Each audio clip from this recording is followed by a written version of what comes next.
Welcome, everyone. My name is Dani Rodrik. I'm the president of the International Economic Association. I'm delighted to welcome you all to a really fantastic inaugural panel for our new working group on dealing with the new wave of debt overhangs, an unfortunate but realistic title.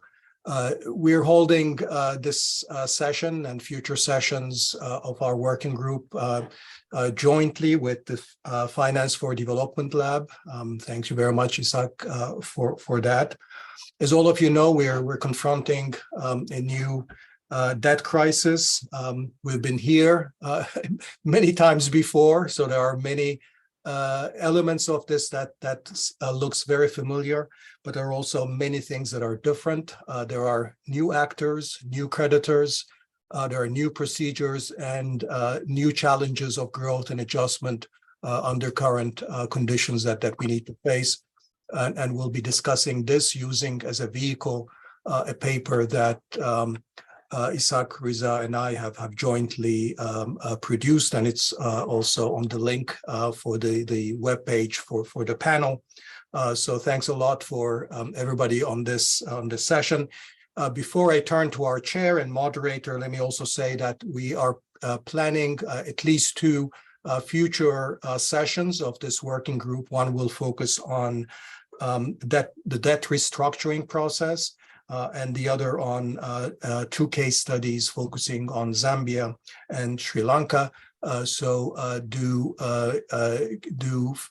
check our webpage of the working group, and I will put the link for the IEA and the working group on our you can see this now on the chat box. I think that Andrea did. With that, I'm very happy to turn to our distinguished moderator and chair, Jeromin Zettlemeyer.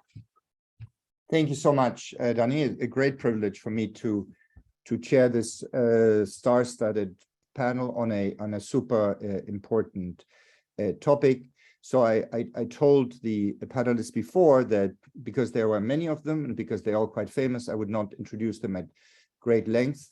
But just to say that the two authors here are Ishac Diwan, who will present, who is the director of the Finance for Development Lab at Paris School of Economics. And Reza, of course, was the governor of the State Bank of Pakistan until very recently and is now a fellow at the Kennedy School.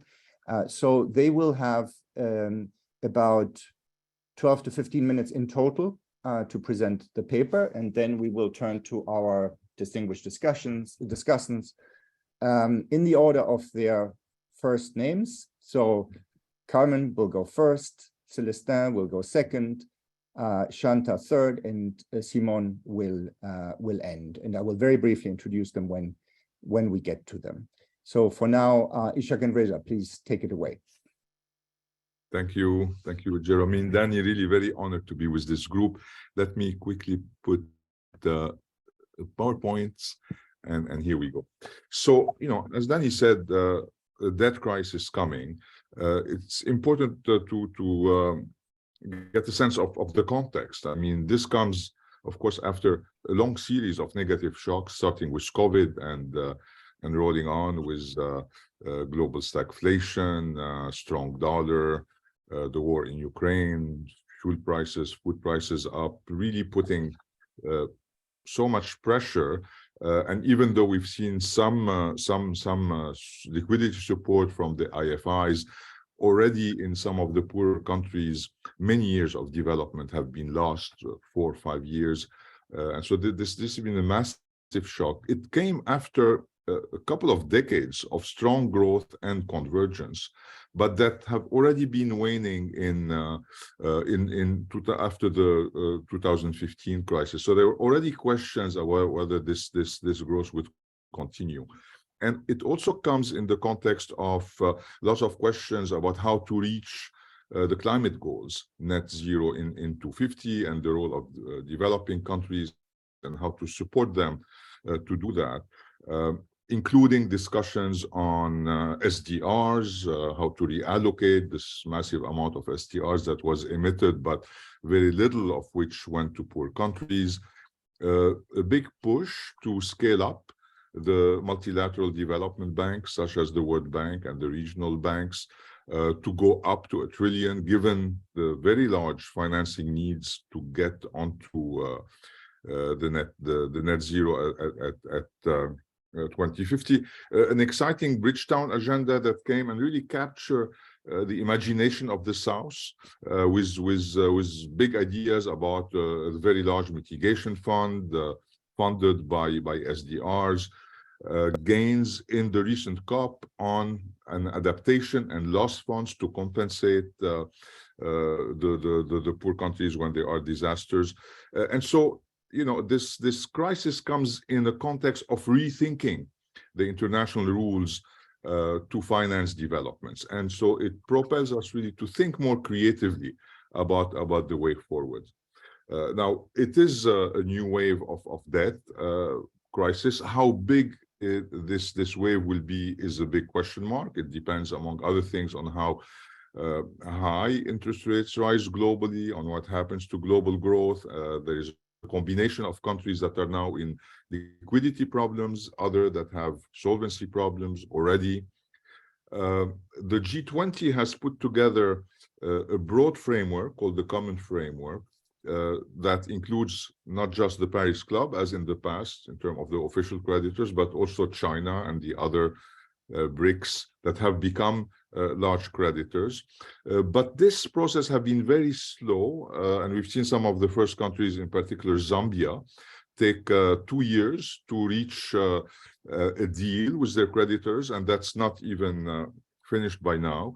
We see net transfers becoming negative for many developing countries as different creditors start playing games, fearful that their disbursement will go to others.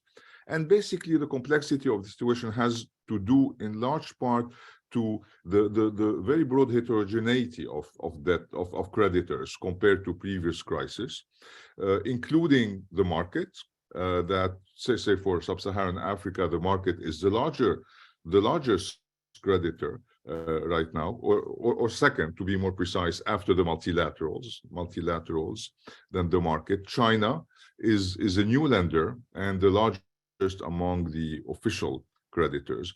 And of course, China in the past has been giving support and debt facilitation as needed, but needs now to play cooperatively with the others, given its size. Now, the core idea we're putting on the table is that to make these debt deals more compelling, to be able to reach agreement faster, it is crucial that they focus on restructuring the economy of the debtor to put it on a new green growth path, as opposed to thinking about it as punitive liquidation to pay to repay as much as possible. And that therefore adjustment programs should aim at unlocking these new growth opportunities, rethinking growth paths from the old models to models that are more adapted to the environment in which we are, and that these gains could then be shared among all parties, and leading hopefully to a quicker resolution.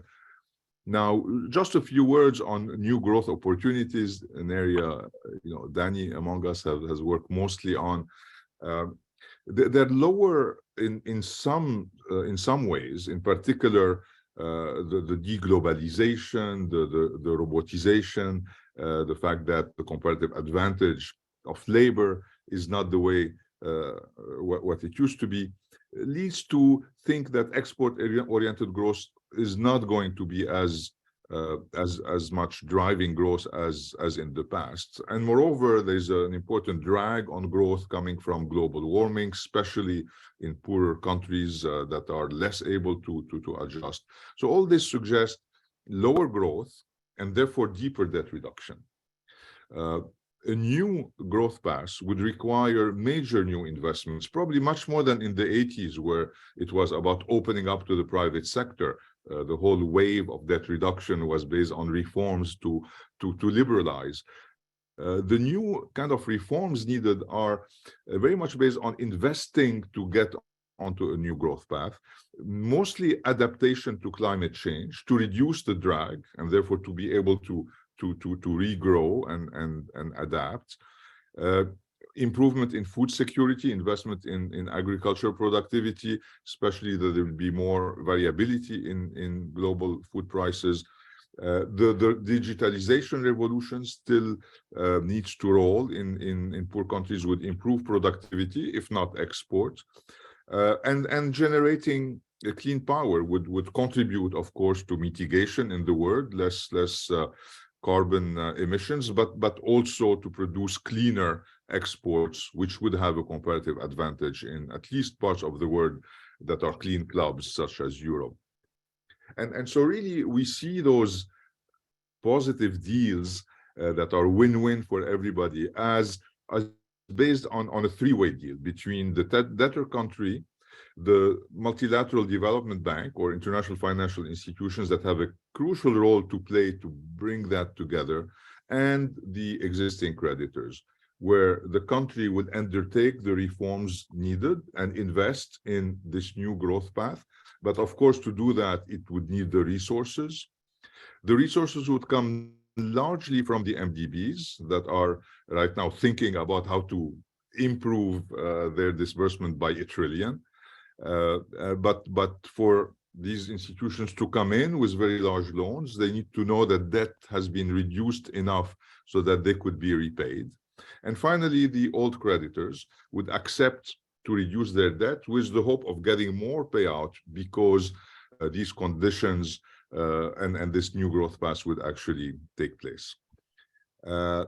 Reza, would you continue with the role of the IFIs? Thank you, Ishac. And let me just first at the very beginning, like Dani and Ishac said, thank our discussants and also Jeromin for chairing this session. What I say today will be shaped in large part by my experience as the governor of Pakistan Central Bank, a high debt country, and then also my experience from the IMF, where for 4 years I was head of the debt division, which is in charge of IMF policies for sovereign debt restructuring and debt sustainability and related issues. And I want to begin by talking a little bit about conditionality. And I want to illustrate what Ishac was saying about how the need for focusing on growth opportunities and illustrate from my experience in Pakistan, including when we started the last IMF program in the summer of 2019, the one that is still continuing. So one thing that I have noticed in my own experience is that in IMF program, very often it happens that the structural reform agenda gets crowded out at the expense of the macro targets.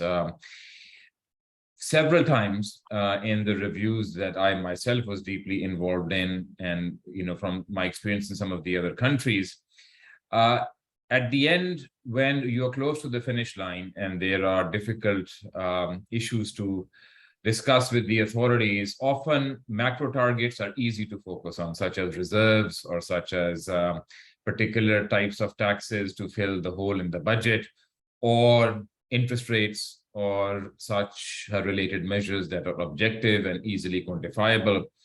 And what ends up happening is that the focus on structural areas gets eclipsed. And I want to illustrate that.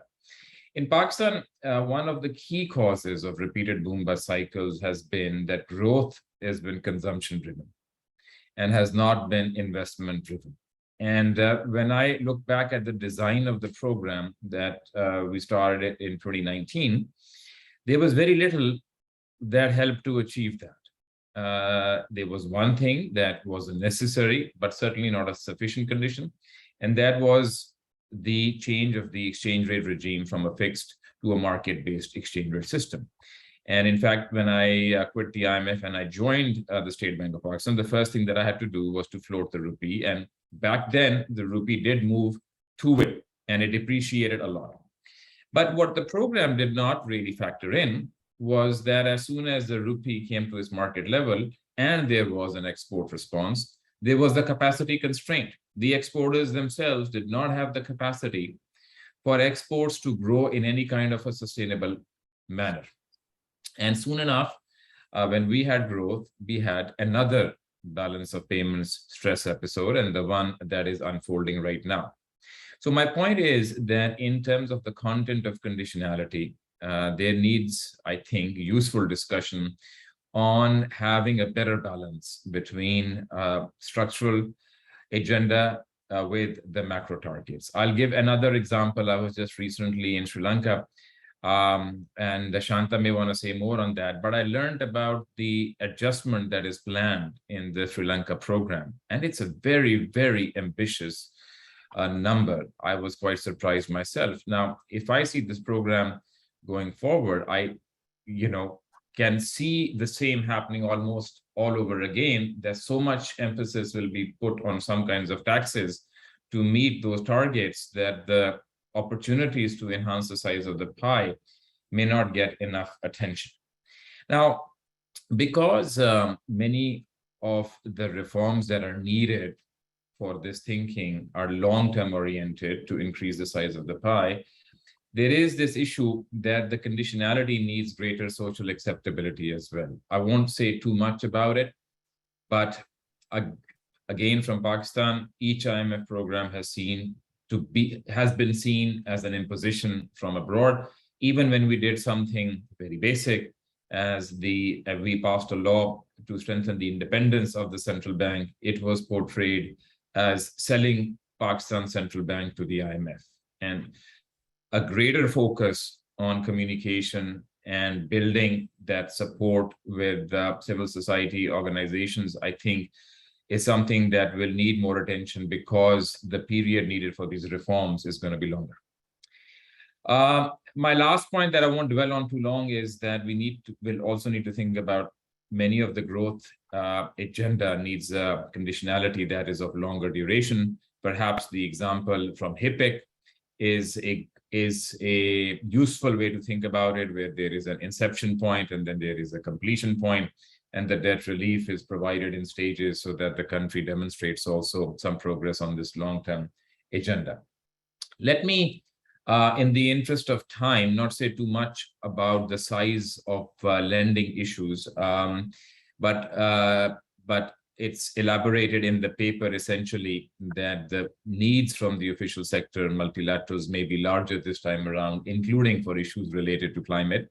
And we speak a little bit about how there may need to be a greater emphasis to leverage finance from the private sector as well, such as through enhancements. But Ishac, if we could come to the next slide. I just have, I think, 3 minutes left. I want to focus a little bit about some issues related to burden sharing and the debt restructuring process. Now, it has been very well noted that with the change in the landscape of official creditors, the emergence of non-Paris Club creditors, the whole process of bilateral official creditor coordination has become complicated. And I just wanted to make 3 points. And the first is the cause of the delays. It's often said that the delay is because of these new official creditors who are not used to the way Paris Club used to function and the good old days, how things were.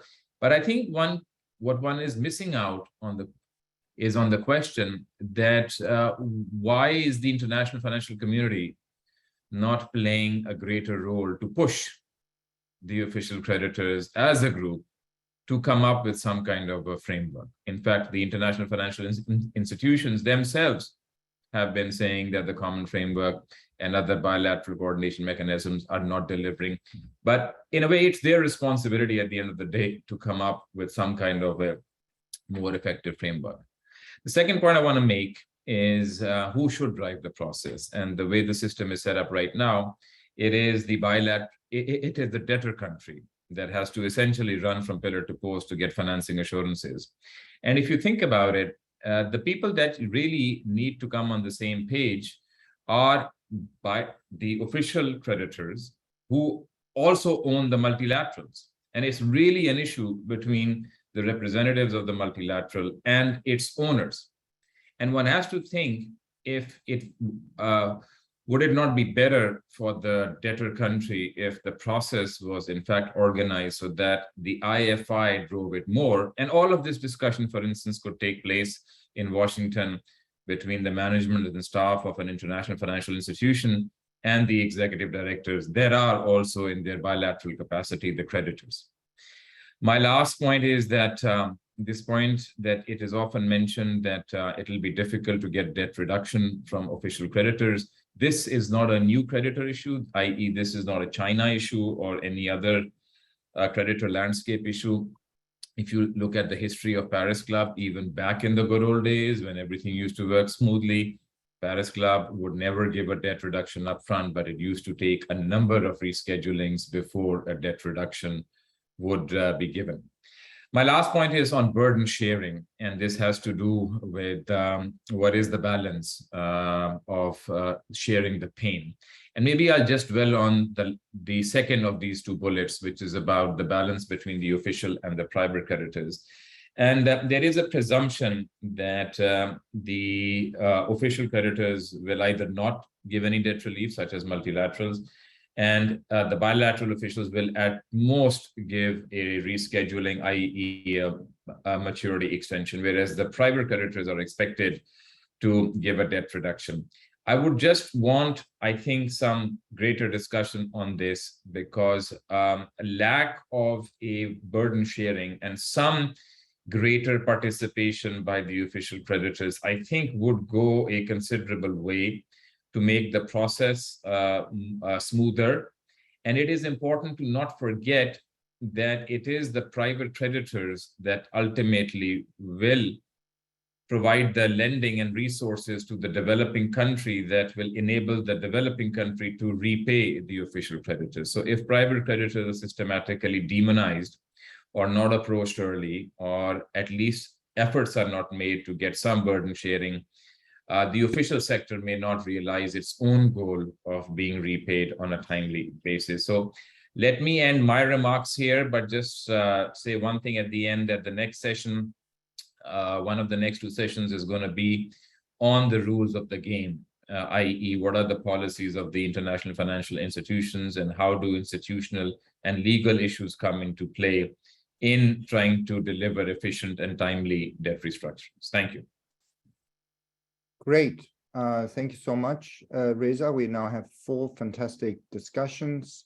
So we have Carmen Reinhart, who, as everyone knows, is professor of the International Financial System at the Kennedy School and was Senior Vice President and Chief Economist of the World Bank Group until July last year for about 2 years, where we overlapped and had a very fruitful relationship.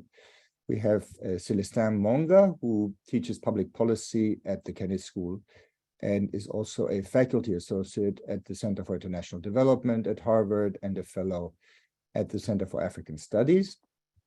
We have Simon Cueva, who was Minister of Economics and Finance of Ecuador, I think until July of last year. And before that was in academia, particularly at the Universidad de las Americas in Ecuador, and in the private sector, and also worked at the IMF in the 2000s, where we also overlapped. And finally, there's last but not least, Shanta Devarajan, who is now at Georgetown at the School for Foreign Service as a professor of the practice of international development, and previously had several senior positions at the World Bank, including Senior Director for Development Economics and Chief Economist of the Middle East and North Africa, Africa and South Asia regions. I should say not all at the same time, so sequentially. Otherwise, he would be the chief economist for everything, which he wasn't. Great. So that's our lineup, and we will go in that sequence about 5 to 6 minutes each. Carmen, you go first, please. Thank you, Jeromin. You mentioned that we had overlap at the IMF, but we go back decades and decades. So it's a pleasure to see you again, and all of you. So let me begin by saying this is a very thoughtful piece. I think it covers a great many bases. I think it brings forth the need that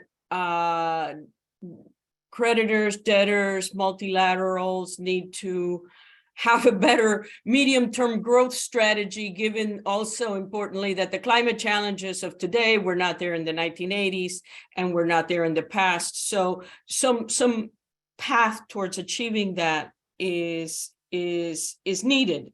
Now, my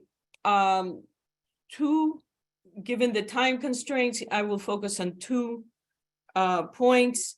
One is I am skeptical of saying new financing or emphasizing new financing perhaps as a priority rather than outright debt reduction and reducing existing debt overhangs. I am skeptical of that. And the second are issues where I'm in agreement with the authors. Reza expressed this already, but I raise it to a higher level, the level of skepticism of what can go wrong, okay? That, you know, at each step from the creditor side, from the debtor side, and from the multilateral. So that's what I have. All right, let me start with the first point very quickly. If you go back to the 1980s, the early stages of the debt crisis, you did not have much of a focus on debt reduction, but new financing, bridge loans. The problem can be solved with some short-term financing, more bridge loans. This, I understand this is not what you're saying. You're talking about more measured long-term finance to map onto goals. But the idea that new financing is going to be sufficient to cope with insolvency is an old one. And I think you really need to come out more forcefully that new financing has to be, in my view at least, hand in hand with debt reduction to deal with the underlying insolvency cases. So enough said on that. As I said, time is brief. The other is the skepticism that I think you have. I heard it in Reza, you know, that creditors, let's start with creditors. You know, the core driver of creditors, irrespective of who they are, and I think, and I completely agree with the differences that the paper highlights from historical experience. The differences are many, but one core element that has been the same since I've looked at debt crisis from, you know, London bondholders in the early 1800s, US banks in the 1980s, Chinese official creditors, is that creditors want to be repaid. And therefore, the idea of biting the bullet and writing off debt is it takes a long time to convince them. Related to that, creditors, as their balance sheets become threatened, become risk averse. This is not just a function of international creditors. We see this after banking crises as well. Creditors become risk averse and very averse to providing new money to already vulnerable creditors. So I think I would welcome that the three of you temper your optimism on that score.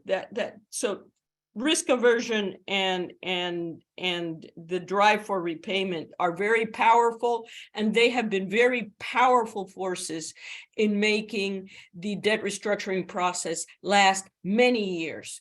In the 19th century, a default took many decades to resolve.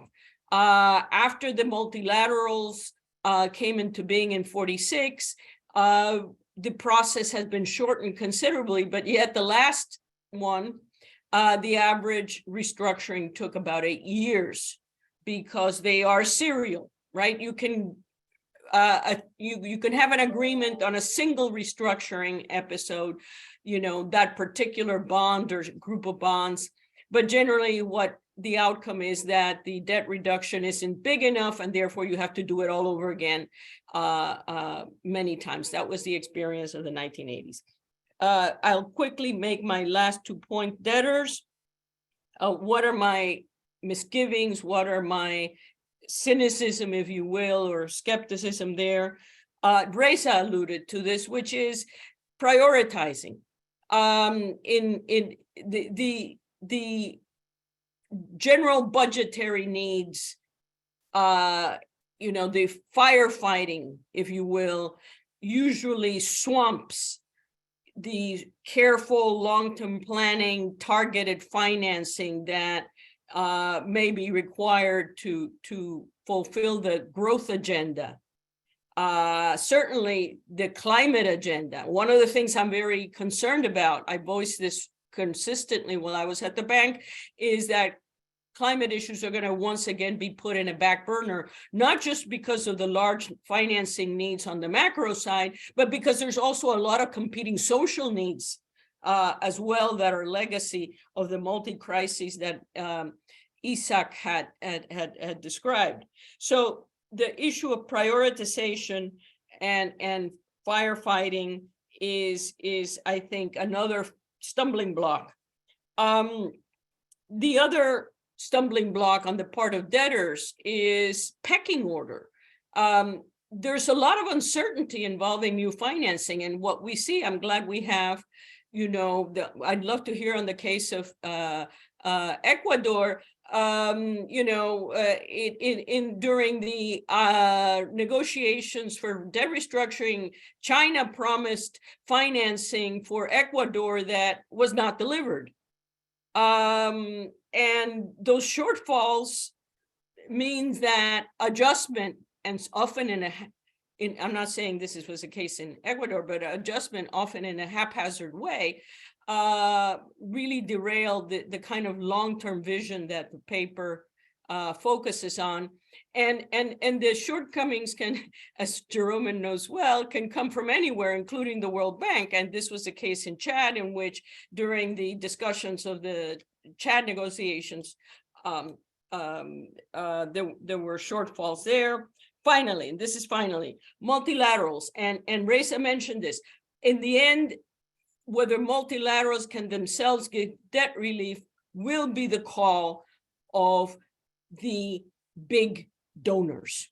This was so for HIPC. I mean, World Bank, write-offs during HIPC were really the advanced economy donors giving the green light. And again, creditors, I will leave you with this, creditors, irrespective of their stripe, whether they're Chinese, French, or any other nationality, whether they're private or public or official, whether they're bondholders or otherwise, don't really move quickly. And I think that's timeliness is something that the perhaps the paper should focus on more. I'll stop. Thank you. Thank you so much, Carmen. Celestin, the next. Thank you very much. It's great to see everyone, including Grand Chef Shanta, to whom I owe a paper. This is a fantastic paper. I think it's timely. I very much like the explanation of the political economy of debt restructuring. Why in some kind of prisoner's dilemma, almost, some creditors are reluctant to move first because they don't want to give money, which ends up going to other creditors. So I like very much the very elegant analysis of that dynamics in the paper. I also like the fairness of the proposal, trying to make sure that everybody chipped in. And of course, even more important to me, the shift and the focus on long-term, medium and long-term issues of growth, because ultimately that's really what it should be about. So I agree with most of it. I just want to make a couple of points. We don't have a lot of time, so let me pick perhaps one point, which is beyond the paper, in the sense that I've been wondering why all these debt relief mechanisms, especially for low-income countries, mostly in Africa, all these debt relief initiatives, let's say starting with the 1996 HIPIC initiatives, have finally, have really not delivered all the promises. I went back and read all the official statements that the World Bank and the IMF put out in 1996 when the HIPIC initiative was launched. I must confess that I was task team leader of one of the very first, if not the very first HIPIC initiative for Burkina Faso that went to the World Bank and IMF board in June of 2000. But already at that time, some of us had some doubt as to whether this particular mechanism would really solve the problem completely. And there are some internal memos which we wrote about it. And then in 1999, there was the Enhanced HIPIC initiative. And then in 2006, the multilateral, the MDA, multilateral debt relief initiative. Now, a couple of years ago, we have the common framework from the G20. So it keeps going on and on and on. And debt issues keep making headlines, including from African countries. It's very puzzling for African countries because at the same time, if you look at the macroeconomic ratings, there've been serious improvement. I looked at general IMF assessment for the past 20 years. Well, they're up. You look at the CPIA, which the World Bank publishes, the country policies and institutional assessment, which are quantitative analysis indicators. They are positive. So by all accounts, almost, including on governance, even issues like corruption and things like that, it's still there, but there's been serious improvement. So on the one hand, you have all these macro improvements. Macro management is said to be improving, but the debt issue keeps popping up. So my major point is to say that perhaps we have an issue with the debt sustainability analysis framework. Perhaps we are really not capturing the real determinant of debt issues, at least in the perspective of African countries. There are these two big issues that African countries are facing, perhaps disproportionately if you compare that to other regions of the world. The first is the huge need in infrastructure. The huge need in infrastructure, given the background of rapidly increasing populations. So there's a huge demand for public services. It's very, very difficult. It's, in my view, completely impossible to finance infrastructure needs in Africa with domestic savings, whether it's public or private savings. Debt will have to be an important financing tool for these countries. I could add to that also the security situation. Well, people don't talk about it a lot, but there are 18 African countries which devote large, substantial amount of their government budget to security situation, from Algeria to Kenya, and of course, all these Sahelian countries, 18 of them. In some countries, one of them is Chad. More than 50% of the government budget is devoted to security. So it's impossible to think about debt sustainability without including this into our reasoning. So with infrastructure and then the security, I think that we need to completely rethink the DSA, the debt sustainability framework, which is being used. Otherwise, every 2, 3, 5 years, there will be new waves of debt overhang, whether they are actually true or artificial. And then we'll be having these conversations almost forever. I'll stop here.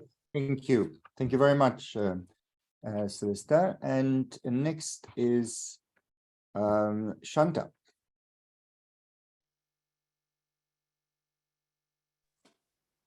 Well, thanks very much. It's a pleasure to be here, especially since I think I know everybody on the panel, and I've known some of them like Ishac since graduate school. So it really is nice to have this opportunity.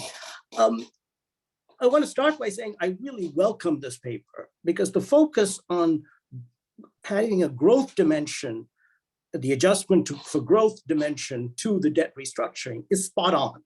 That's where we've been neglectful over the years. And I remember seeing an early version of this paper being discussed in the context of the Middle East. And that's exactly what we need in those places. And secondly, this idea of the tripartite agreement, rather than the way it goes on sequentially or in bilateral agreements, but getting all three parties to come together, the creditors, the debtors, and the IFIs, actually is a welcome contribution.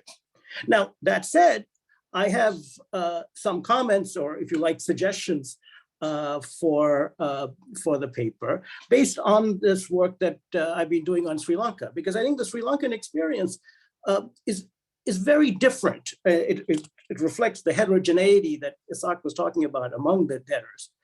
Because in Sri Lanka's case, the debt crisis is almost entirely due to misguided and reckless policies by the Sri Lankan government.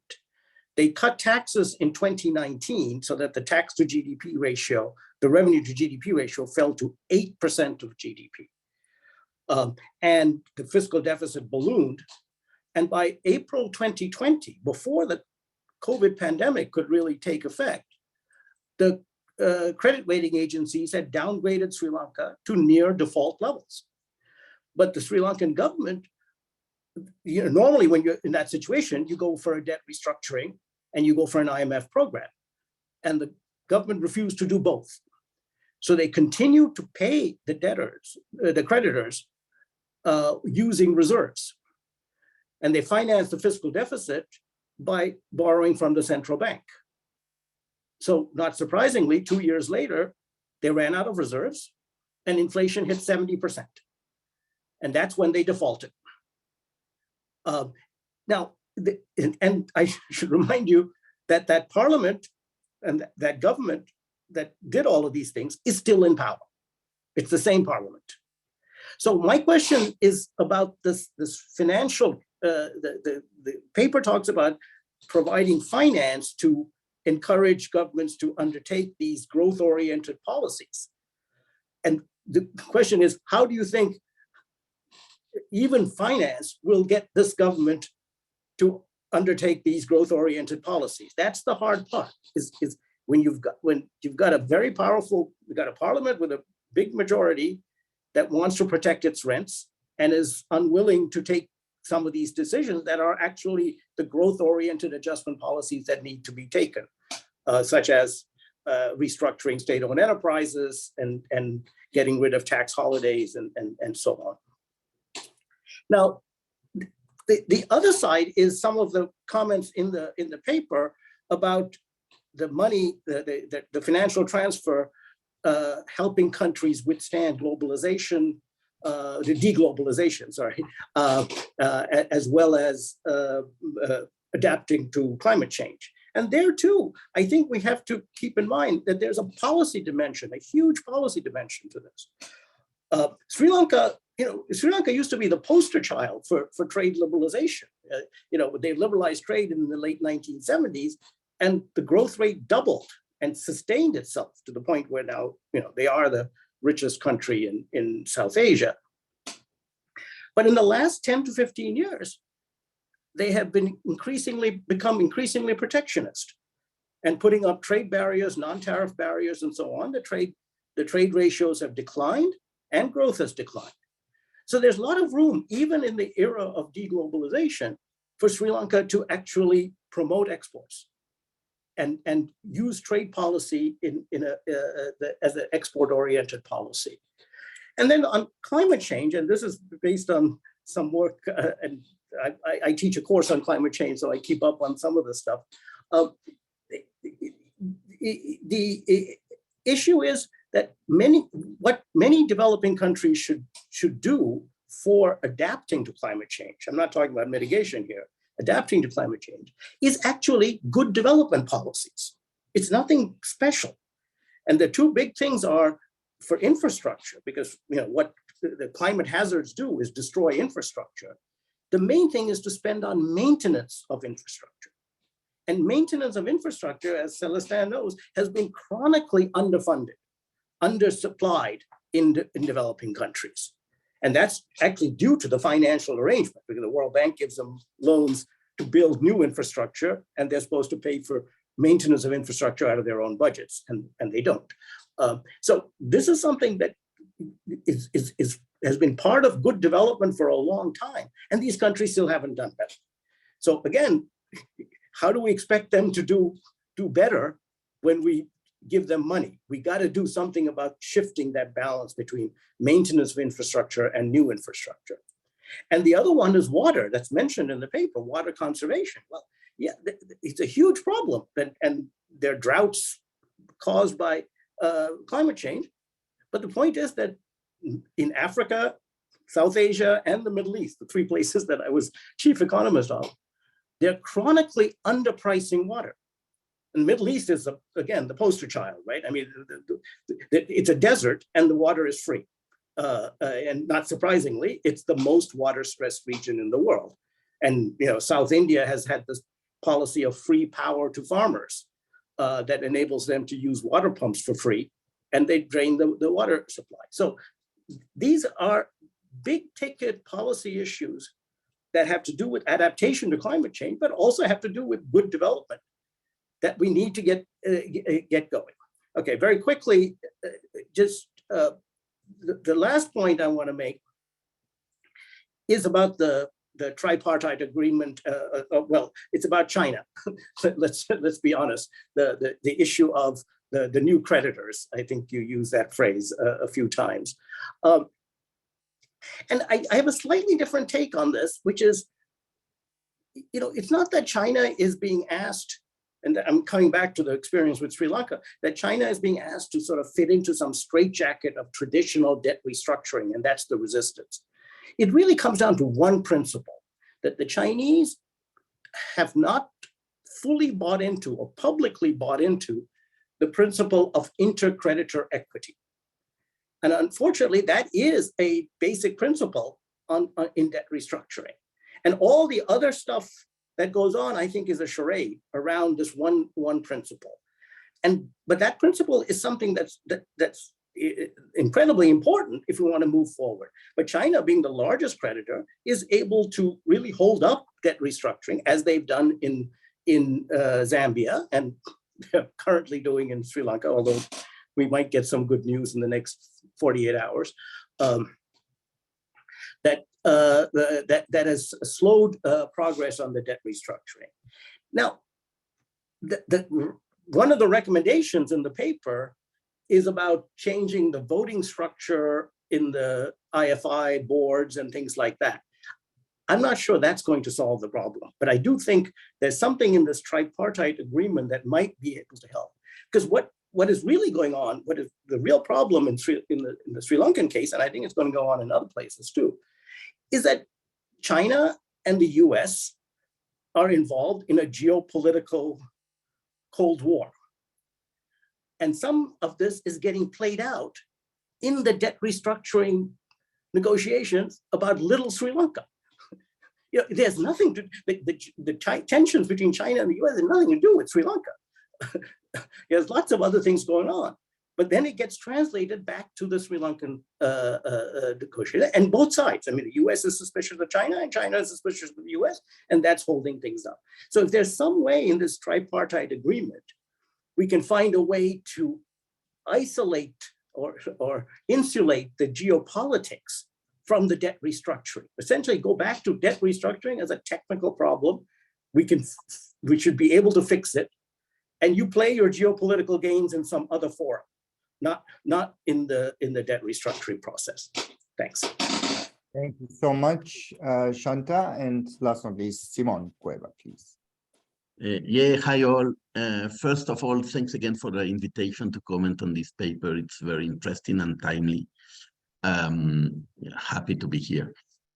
I would agree with, I think, all the Discussants that the paper is pretty comprehensive. It has a consistent approach. It basically touches upon the key interconnected issues needed for a successful debt restructuring macro adjustment processes.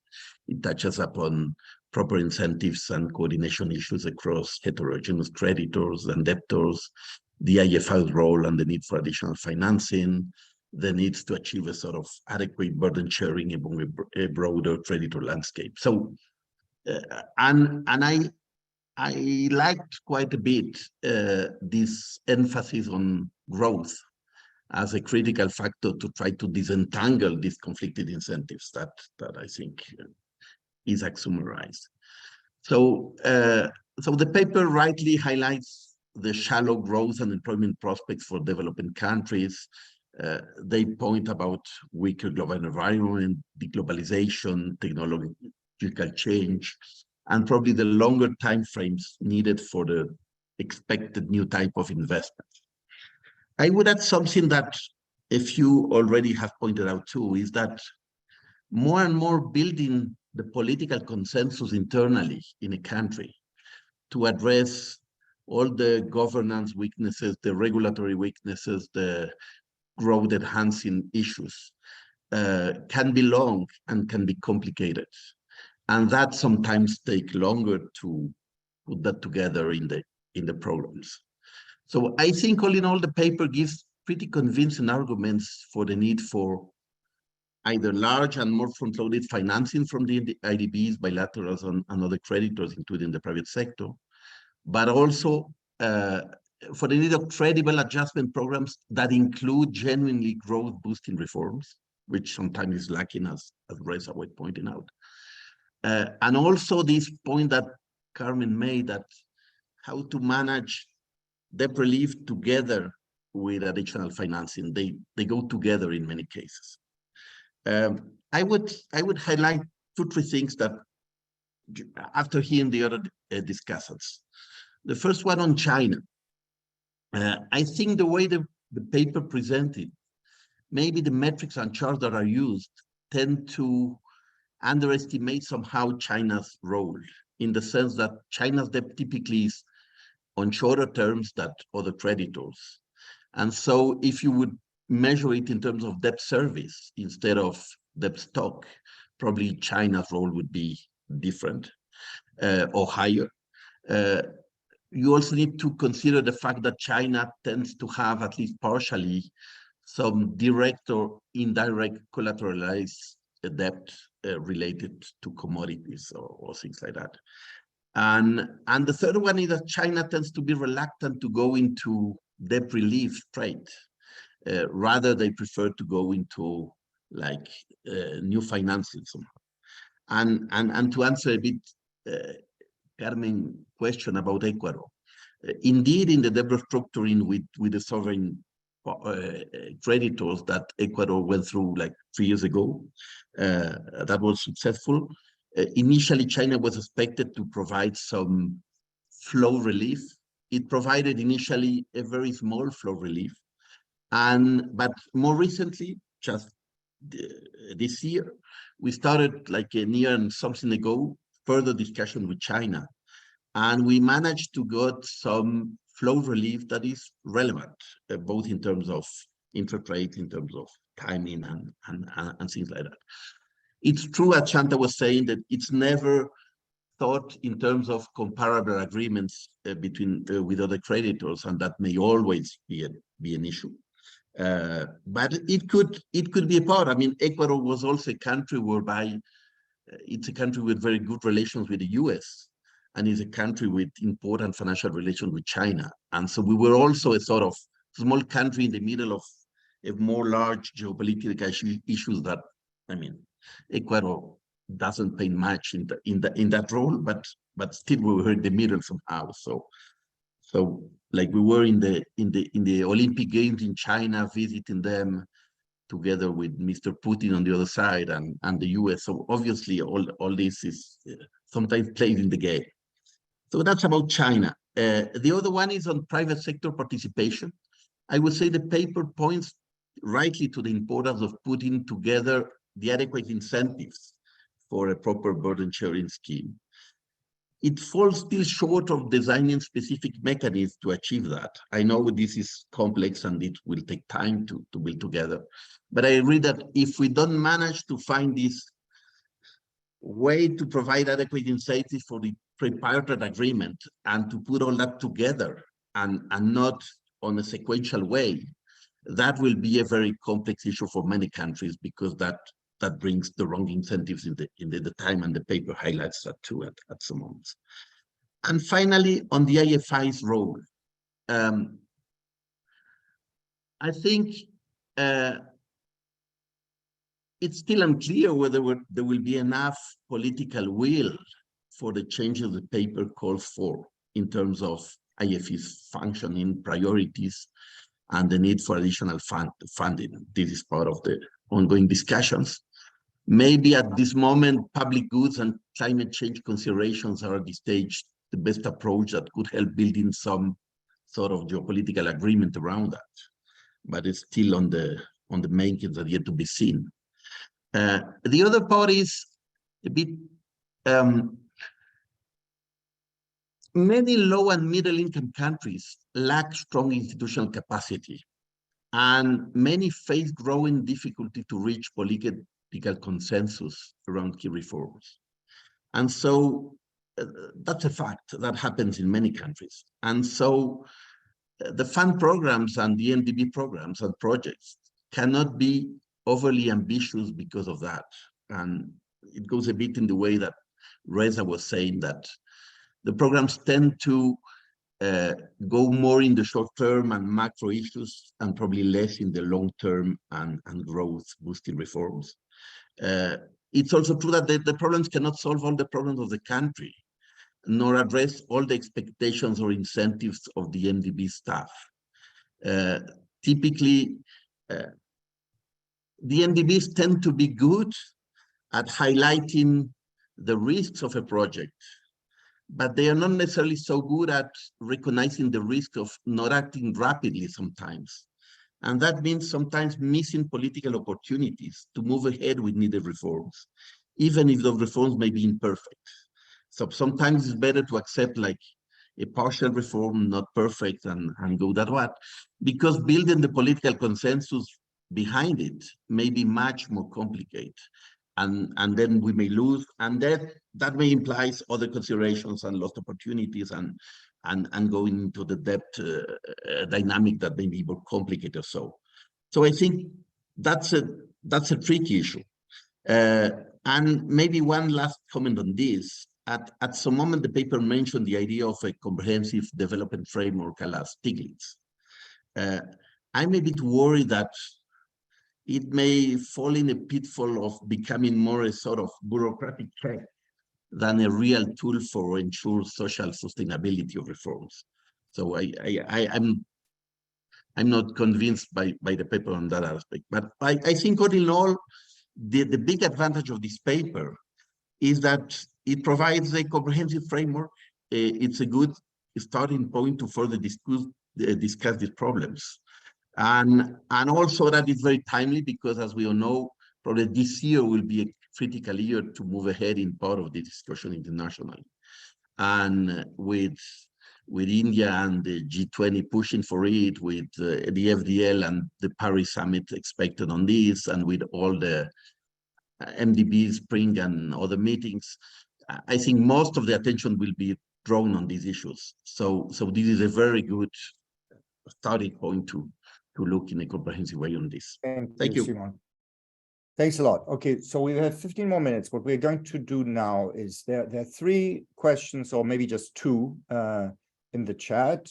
One is essentially that, why are IFIs not tougher on SOEs, maybe SOE reform or maybe privatization? I'm not completely sure what the question wants, but it points to the importance of SOEs.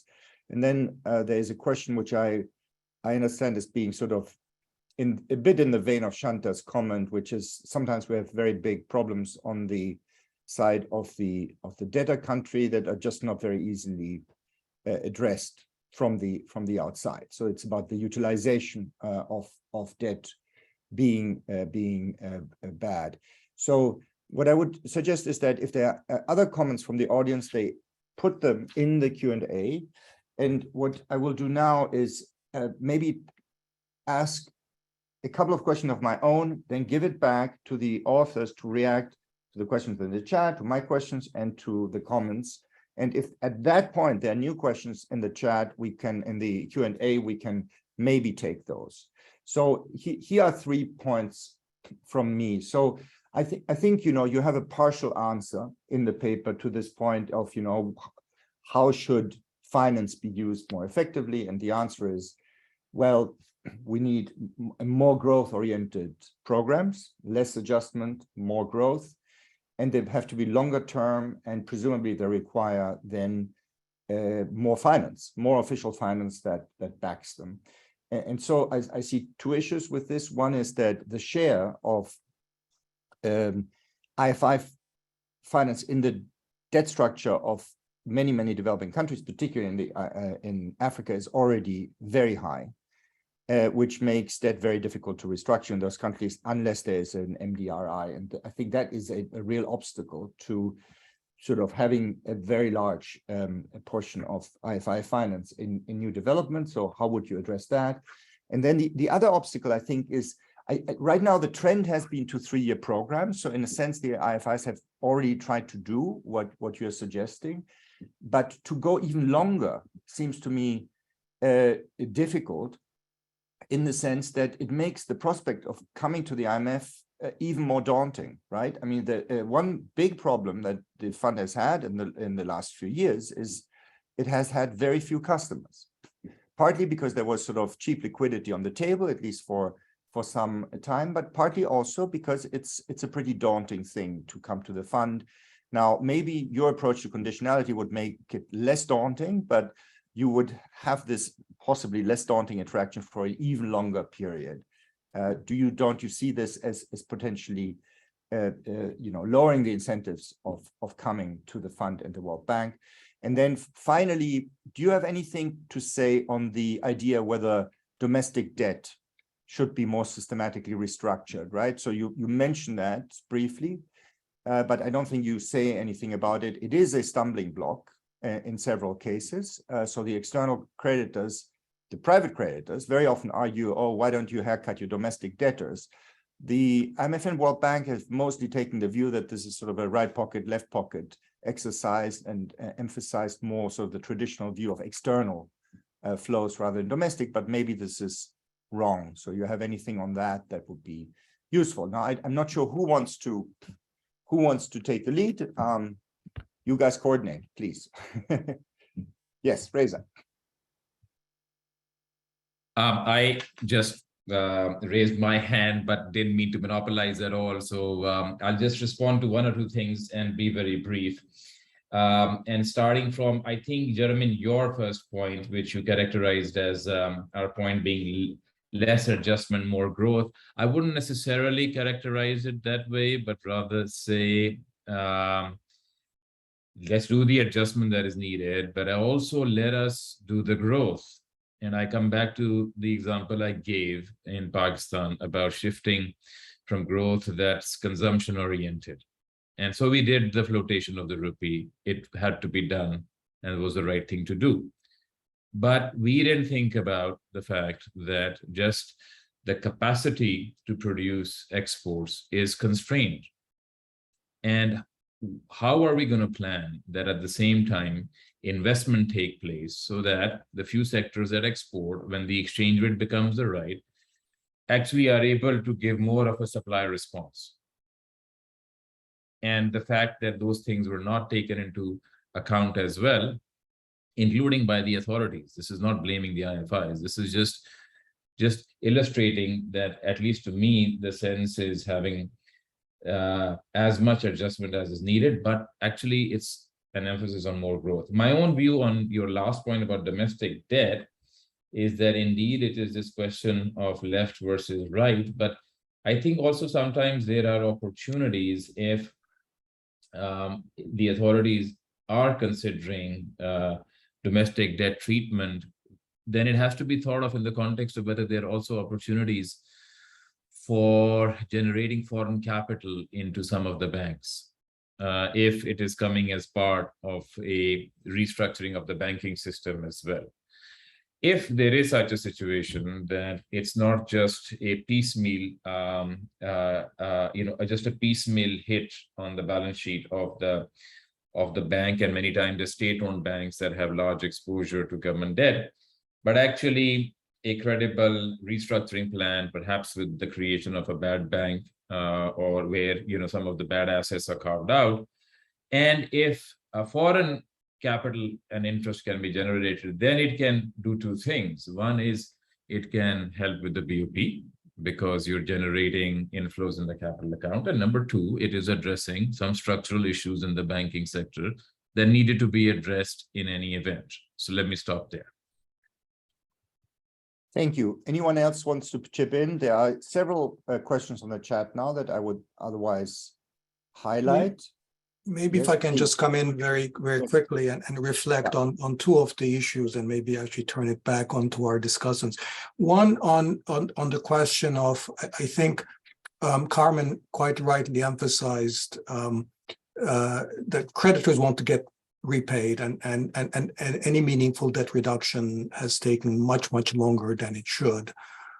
And so the question is, our implicit answer to this, I think, in the paper is basically to say, look, if we had a convincing growth story that actually shows that there are significant benefits and that those could be adequately shared among all the parties, that might be a mechanism through which you can bring everybody to the table a little bit sooner. So whether we have such a story, convincing growth story that will excite everybody, is a question mark. But the question is, you need a growth story to bring people around the table. But there's a question, I think, there's a question on the Q&A by Jayati Ghosh, which I wonder if Carmen may want to respond to, whether there aren't more direct mechanisms to bring private sector creditors to the table. And she says, she basically asks, is there a case for regulatory changes specifically relating to the US and UK, which account for 90% of such debt contracts, that would encourage private creditors to come to the table and avoid the problem of holdout? So there's a question for Carmen, could this be a partial solution? Quick sort of reflection on Shanta. I think Shanta sort of stressed, what can you do when the government isn't doing the right thing, hasn't been doing the right thing for a long time? I think it's implicit in our framework that, well, the government has to come up, regardless of what the past mistakes, the government in power has to come up with a convincing program. And if it doesn't, well, it's not going to work, period. But it doesn't change the underlying logic of the framework. Or to put it around in the form of a question to Shanta, is there any alternative? I mean, what else are you supposed to do when the government isn't doing the right thing? Okay, let me just stop here. Thanks. Maybe before the discussants come back, can I just throw in two more questions from the chat? There's a question on a recent proposal from apparently Lee Buchheit and Adam Larrick, interesting combination, for a Brady Bond 2.0, which presumably is a way of inducing private creditors to restructure. Carmen, if you have heard of this, or anyone else here on the panel, could you also chip in? And there is a question on whether the Chad agreement is satisfactory because it does not reduce the country's overall debt burden. So if Shanta or anyone else on the panel, Celestin, wants to pitch in on that one, that would be great. So let's now give it back to the panelists, and we will close after that. I mean, the discussants in this case. Carmen, why don't you go first, and then Shanta? So very quickly, yes, I think, a way to expedite the debt restructuring process on the private end. My co-author in many papers has written papers, Christoph Trebisch, on the rise of litigation, the rise of problem holdouts, and so on, impacting the duration and closure of debt restructuring deals. So yes, I'll speak of very quickly in two things. One is litigation to change the majority. Right now, you need supramajority of agreement to get a debt restructuring among creditors. I think loosening those standards, even without specifically targeted holdout legislation, but a move to reduce, what majority is needed. I mean, in the US, you can declare war with 51% of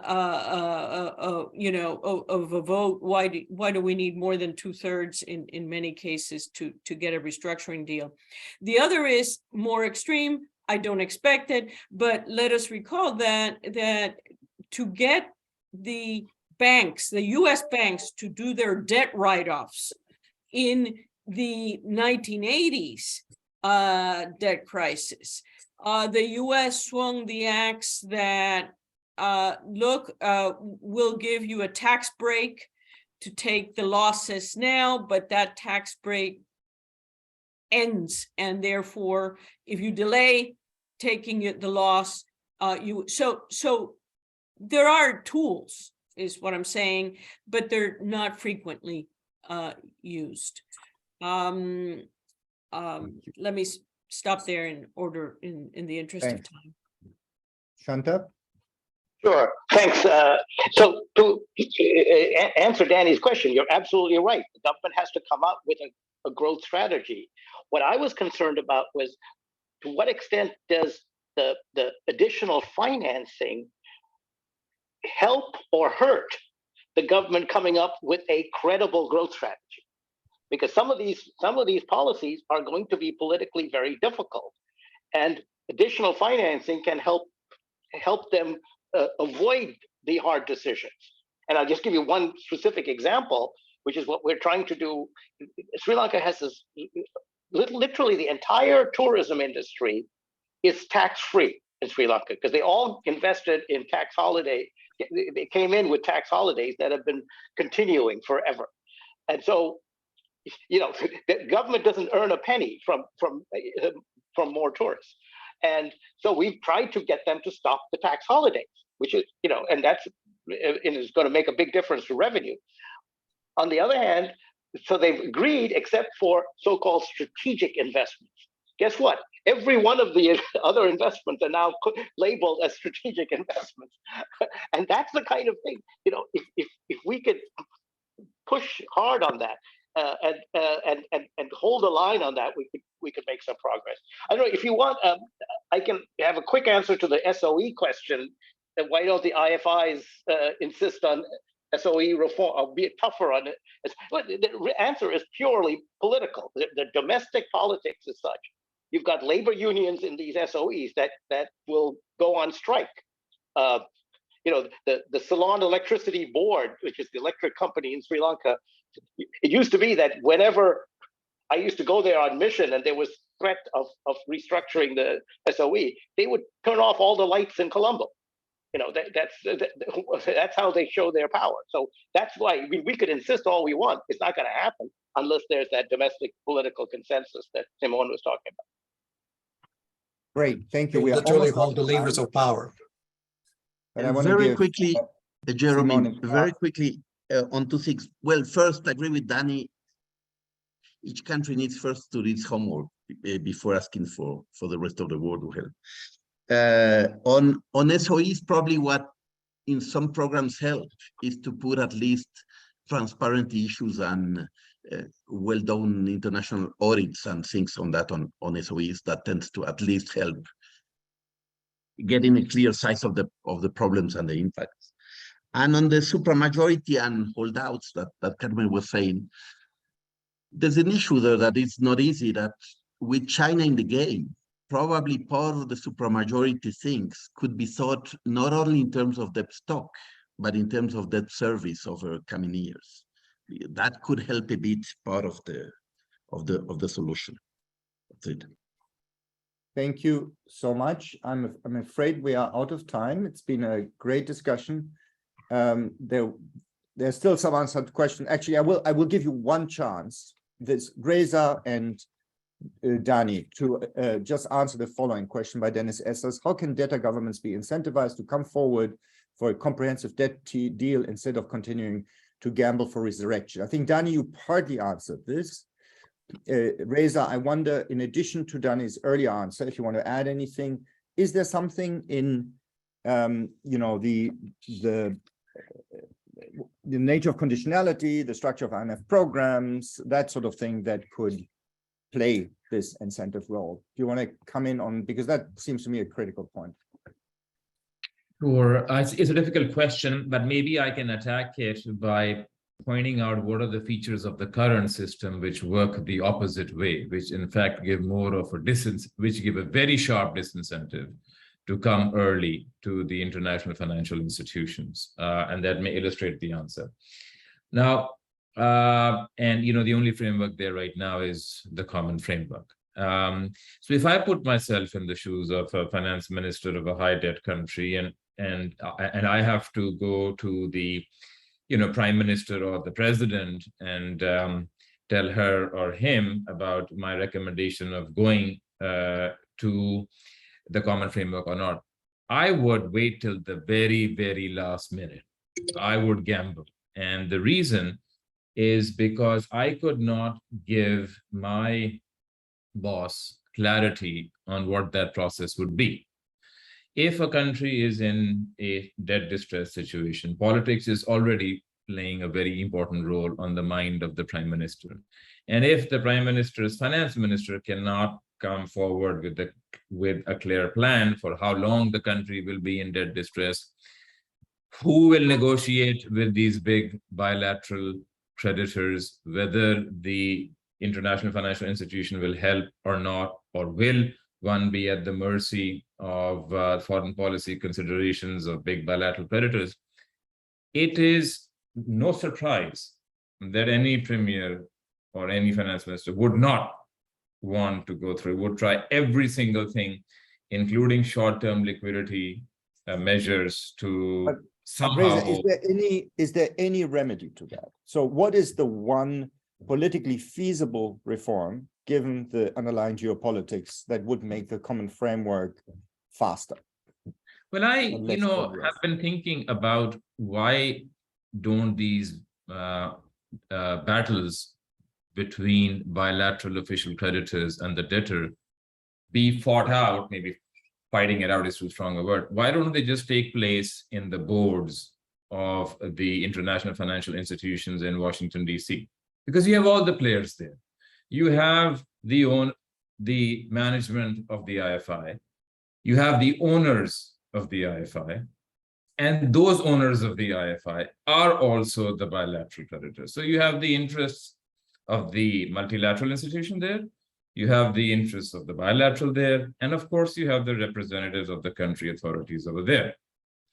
And if somehow there can be some thought about shifting their onus a little bit more over there, I think for developing countries, it may give them more confidence about going into the process. As Shanta said, everybody in Sri Lanka is waiting for when the letter will come from one of the major bilateral creditors. There's got to be another way that somehow... So in practice, you're saying nothing will improve until China's share. I'll give you one example, Jeromin, because I know you study IMF history as well. If we look at Iraq, and when Iraq got debt relief, this was after the war in which, you know, Iraq needed to be rewarded for what it had done. The way the financing assurances were given were that the EDs of the Arab countries that had large claims on Iraq were simply called to the IMF managing director's office, and they made a verbal statement to the IMF managing director that we intend to provide the financing that will be sufficient for ensuring that the fund... I've tried this. We have tried this with China many times. Doesn't work, because the Chinese ED speaks for the People's Bank of China, and the People's Bank of China is not authorized to make those commitments in the Chinese system. I don't know how this could be changed, but it seems to me that it cannot be done without offering China a very big price to upgrade their role in the IFIs, which would be a significantly raising the share, no? I mean, China has a lot more control over the outcome of these negotiations outside the board of the IMF than inside. That may be part of the problem. Well, but the current system of having the, defaulted small country running from pillar to post to get big bilateral creditors to come to some kind of an agreement, I think is also not the right system right now. Right. Okay, But lots of one thing- issues. Yes, Ishac, give us the solution. On the China issue, one thing we forget is that private debts are larger than Chinese debts, including in the lower income countries and in the LMIC. So to the extent that, so the Chinese would gain from burden sharing by pushing part of the losses on the private sector. To the extent we can make that more credible, that would be, I think, an attraction for the Chinese to participate. But your paper actually says the opposite at the end. It says that the private sector is actually overly written down and that the bilateral should have a bigger burden of the whole, right? No, we speak fair burden sharing, and the private sectors are the largest creditors this time around. Reza? No, I was just going to say that I think, generally compatibility of treatment as, in the Paris Club domain is defined as getting at least as generous a treatment. And usually that is implemented as a, significant debt reduction on private creditors, whereas typically a maturity extension on the part of bilateral creditors. And I think, just reducing that gap is a movement in the right direction and is in the spirit of burden sharing. Okay, let's leave it here. I'm sorry for abusing my privilege as the chair to keep this going over time and asking questions myself. It's been a great discussion. Thank you to all of you and to the many participants online. Bye-bye. Thank you. Thank you very much. Thank you all. See you in the next session.